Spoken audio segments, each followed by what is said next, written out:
if Monday's hurt or dead? Go get her!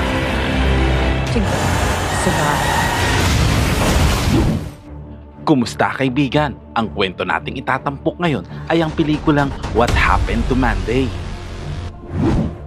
Sa taong 2075, sa nakalipas na 50 years, dumami ng husto ang populasyon ng tao sa mundo at labis na ang kakulangan sa likas na yaman ang nararanasan. Upang harapin ang patuloy na paglaki ng populasyon, gumawa ang mga siyentipiko ng mga genetically modified products. Subalit mas lalo itong nagdulot ng hindi inaasahang epekto tulad ng malawakang pagdami ng multiple pregnancies at genetic mutations.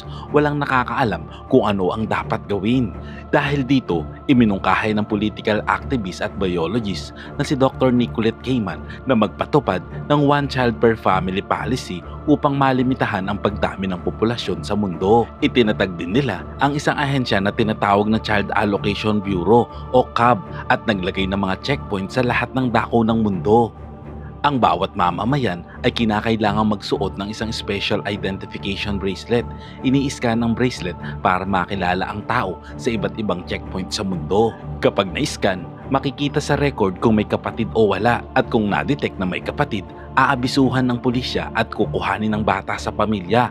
Ilalagay ang bata sa cryo-sleep at patutulugin sa mahabang panahon. Gigisingin lamang ito pag maayos na ang kalagayan ng mundo. Samantala, makikilala ang isang babae na nagngangalang Karen Setman na nagkaroon ng septuplets o 7 anak na magkakakambal dahil sa genetically modified foods. Sa kasamaang palad, hindi nailigtas ng mga doktor si Karen. Ang lolo ng mga bata na si Terence Setman ay nagpa siyang hindi iulat sa mga otoridad ang pagkakaroon ng septuplets ng kanyang anak at hindi din niya alam kung nasaan ang ama ng mga bata, kaya inako niya ang responsibilidad sa mga ito. Nagpa siya ang matanda na pangalanan ang bawat isa batay sa araw ng linggo. Kailangan niyang itago sa lahat ng katotohanan na 7 babae ang kanyang inaalagaan. Palihim niya itong itinago sa isang lugar na may mga nakatagong espasyo na kanyang itinayo. Sinanay niya ang mga ito na gayahin ng pagkakakilanlan ni Karen Setman. Bawat isa sa kanila ay may sariling araw sa linggo para lumabas at maging si Karen. Halimbawa, si Sunday ay lalabas tuwing linggo, si Monday tuwing Lunes, si Tuesday tuwing Martes, at iba pa. Lumaki sila nang nagbabahagi ng iisang pagkakakilanlan. Kapag umuwi ang bawat isa, ikukwento nila sa iba kung ano ang nangyari sa kanila sa labas. Mahalaga ito para makapagpatuloy ang susunod na kapatid sa pagiging Karen. Sa bahay naman ay maaari silang maging tunay na sarili, pero sa labas, iisa lang ang kanilang katauhan. Sila ay si Karen Setman. Lahat sila ay may electronic bracelet na hinak ni Terence para makilala silang lahat bilang si Karen Setman. May GPS din ang mga bracelet para malaman ang kanilang lokasyon kapag nasa labas. Gumawa rin si Terence ng isang hiding place na pwedeng gamitin kapag may pumunta sa kanilang apartment. Isang Sabado, sumali si Saturday sa ballet contest, subalit si Thursday ay tumakas upang maglaro ng skateboard. Kaya nang umuwi si Saturday ay wala pa rin si Thursday. Nag-alala si Terence ng mga sandaling iyon at nang biglang may kumatok sa pinto, agad na nagtago ang lahat maliban kay Saturday. Dali-dali namang kinuha ni Terence ang kanyang baril at maingat na binuksan ang pinto. Nakita niya si Thursday na nakatayo, ngunit malungkot ito at sugatan ang kanyang kamay. Naputol ang hintuturo nito dahil sa pagbagsak mula sa skateboard. Labag man sa kanyang kalooban at dahil kailangan magmukhang magkakapareho ang lahat, pinutol ni Terence ang hintuturo ng magkakapatid. Inumpisahan niya kay Monday at sinabing maging matapang sa harap ng kanyang mga kapatid. Labis naman ang nararamdamang konsensya ni Thursday. Lumipas ang 30 taon, namatay ang kanilang lolo at sila ay nagkaroon ng kanya-kanyang ugali at itsura. Si Monday ang panganay, mabait, responsable, matalino at may A-type personality. Ang kanyang identity ang ginagaya ng kanyang mga kapatid. Si Tuesday ay paranoid at mainitin ang ulo. Si Wednesday naman ang atleta at fighter sa grupo. Si Thursday ang rebelde, may sariling pagkakakilanlan at kalayaan. Si Friday ang matalino, computer geek at dahil sa kanya, nagtagumpay ang buhay at karir nila. Si Saturday ang wild child, palaparty at walang trabaho, at ang panghuli ay si Sunday, ang caregiver at relihiyosa sa grupo. Dahil iba-iba ang itsura nila, gumagamit sila ng wigs at makeup para magmukhang iisa. Nang araw na iyon, si Sunday ang nasa pila para sa kanyang identification. Sa kanyang paligid ay makikita ang mga poster na nagsasabing ang mas kaunting miyembro ng pamilya ay mas mabuti para sa mundo. Pagkatapos ay pumunta si Sunday sa palengke at bumili ng Norwegian rat. Halos wala ng natural na pagkain sa mundo. Matapos magtagumpay na ma-identify, umuwi na siya sa kanilang bahay. Nagtaka naman ng bantay dahil kahapon ay lasing na lasing raw si Karen, pero ngayon ay mukhang maayos na. Ngumiti lamang dito si Sunday. Bago pumasok sa apartment, kailangan pa niyang dumaan sa iris scan, kaya agad niyang pinunasan ang makeup sa kanyang mukha. Sa hapunan, nagkasama-sama ang magkakapatid. Mapapansin na mukhang malalim ang iniisip ni Monday. Ikinwento naman ni Sunday sa kanila ang mga nangyari sa araw na iyon para malaman ng lahat ang pangyayari. Kinabukasan, masama ang pakiramdam ni Monday.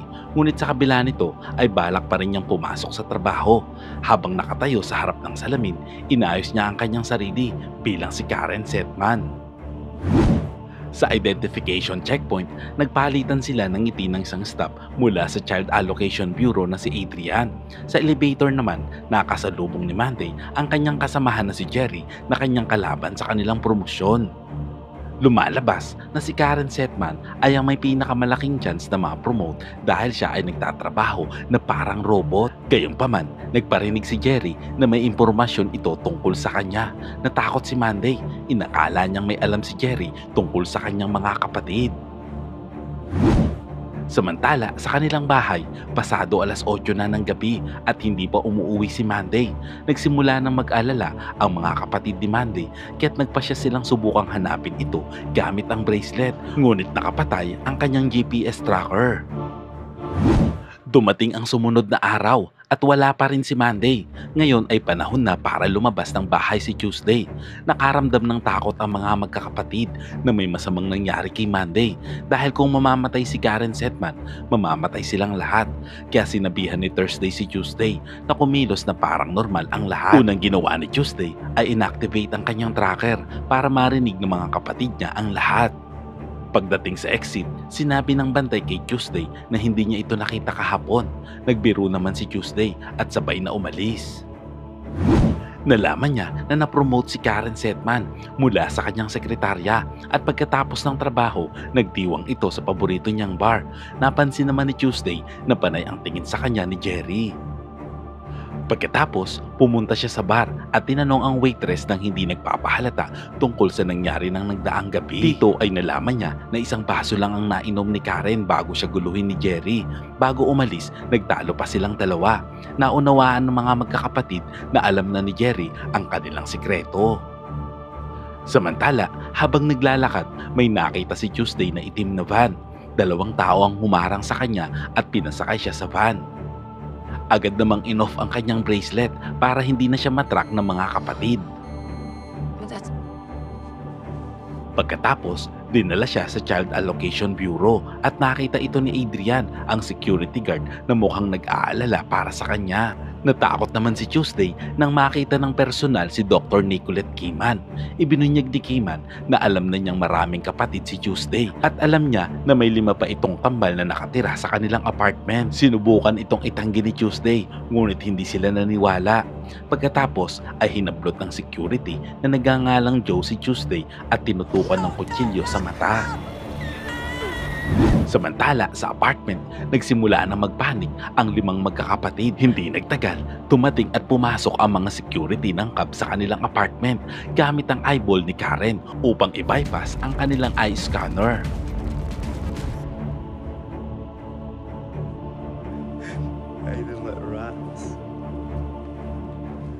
Isang away ang naganap sa pagitan ng mga agent ng cab at ng mga magkakapatid.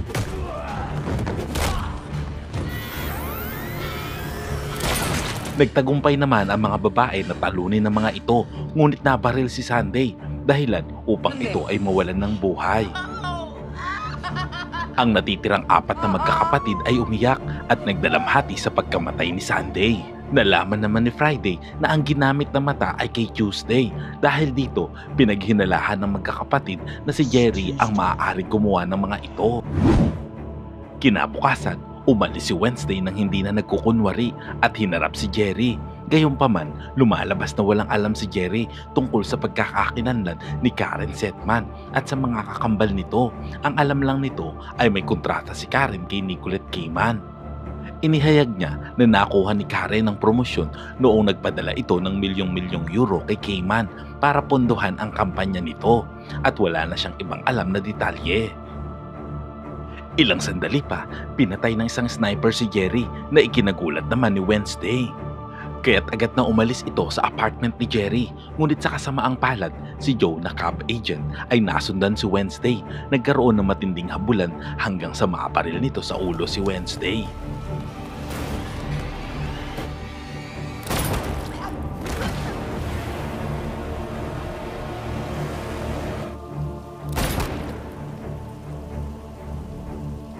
Samantala, sa apartment ng mga kambal ay may kumakatok sa kanilang pinto. Sina Thursday, Friday at Saturday na lang ang natitira sa apartment. Agad na nagtago si Thursday at Friday at si Saturday ang nag-open ng pinto. Nakita niya na nakatayo dito ang cab agent na si Adrian. Makikita nakakaiba ang ngiti nito kay Saturday na tila matagal na silang magkakilala. Ngunit si Saturday na naguguluhan ay hindi maalala ang taong ito. Hanggang sa ma-realize niya na si Adrian ay may karelasyon sa isa sa kanyang mga kapatid. Inanyayahan ni Adrian si Saturday na pumunta sa kanyang apartment. Nagpaalam siya saglit dito at pumasok para makipag-usap sa kanyang mga kapatid. Sinabi ni Thursday kay Saturday na sumama kay Adrian dahil cab agent ito at baka makakuha sila ng clue tungkol sa kinaroroonan ni Monday. Sinabi rin ni Friday na palihim na isync ang kanyang bracelet kay Adrian para mahack niya ang server ng cab. Sa wakas ay pumayag na rin si Saturday at sumama kay Adrian sa kanyang apartment. Pagdating sa apartment, nangalap ng impormasyon si Saturday mula kay Adrian. Dito niya nalaman na si Monday pala ang karelasyon nito sa kanila. Pagkatapos ay lihim na isining ni Saturday ang kanyang bracelet kay Adrian gaya ng sinabi ni Friday. Nagbigay daan ito kay Friday na makakuha ng access sa mga server ng cab. Sa isang video feed, makikita ang kapatid nito na si Monday ay nasa isang holding cell. Hindi nagtagal, ang apartment ng magkakapatid ay ni-raid ng mga agent ng cab sa pamumuno ni Joe. Isinakripisyo naman ni Friday ang sarili sa pamamagitan ng pagpapasabog sa kanilang apartment para makatakas si Thursday at mailigtas nito si Monday.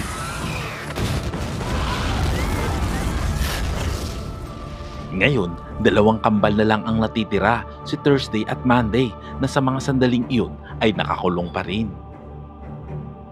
Narinig naman ni Adrian ang tungkol sa pagsabog ng apartment ni Karen at agad itong dumiretso sa apartment. Doon, nakita niya si Thursday na direktang humarap sa kanya. Inakala ni Thursday na si Adrian ang nagsumbong. Subalit sinabi ni Adrian na wala itong alam tungkol sa 7 kambal. Alam na ngayon ni Adrian na si Karen ay kabilang sa septuplet at pumayag siyang tumulong kay Thursday upang iligtas si Monday. Pagkatapos, pumasok si Adrian sa headquarters ng cab na kasama si Thursday na nakalagay sa isang body bag at pumasok sila sa Cairo sleep room. Doon, palihim niyang inirecord na ang isang bata ay sumasailalim sa cryo sleep. Sa halip na ma-freeze, nalaman niya na ang bata ay sinunog at hindi pinapatulog. Hindi naman masikmura ni Adrian nang malaman ang katotohanan. Nang si Thursday na ang ilalagay, agad niyang sinipa ang stop at ang stop ang inilagay niya sa cryosleep. Tinulungan naman ni Adrian si Thursday para makalabas at hinanap nila ang selda kung saan nakakulong si Monday. Nang makita nila ito, nagulat sila nang malaman na si Tuesday ang nasa loob ng selda na tinanggalan ng isang mata. Mabilis silang nagplano. Si Adrian at Tuesday ay pinatumba ang isang video operator at hinap ang mga video na naroon. Kinopya nila ang nakakatakot na video tungkol sa cryosleep at plano nila itong ipakita sa isang fundraising event na mangyayari ng mga oras na iyon. Samantala, hinanap ni Thursday si Monday sa buong facility at sa wakas nakita niya si Monday sa isang banyo. Maayos ang itsura nito, mabubunyag na si Monday ang nagtraidor sa kanyang mga kapatid. Gusto niyang siya lang ang maging Karen Setman kaya inireport niya ang kanyang mga kambal kay Nicolette Cayman. Higit pa rito ay nagbibigay rin si Monday ng malaking halaga ng pera kay Cayman bilang suhol. Sa galit ni Thursday, sinugod niya si Monday at nag-away ang dalawa. At sa huli ay hindi sinasadyang nabaril ni Thursday si Monday. Pagkatapos, nagpunta sa fundraising event si Thursday. Inakala ni Cayman na si Monday ito. Samantala, ipinalabas naman ni Tuesday at Adrian ang video footage habang sinusunog ang mga bata na ikinugulat ng lahat. Sa sandaling iyon, napagtanto ni Cayman na nakadisguise lamang si Thursday.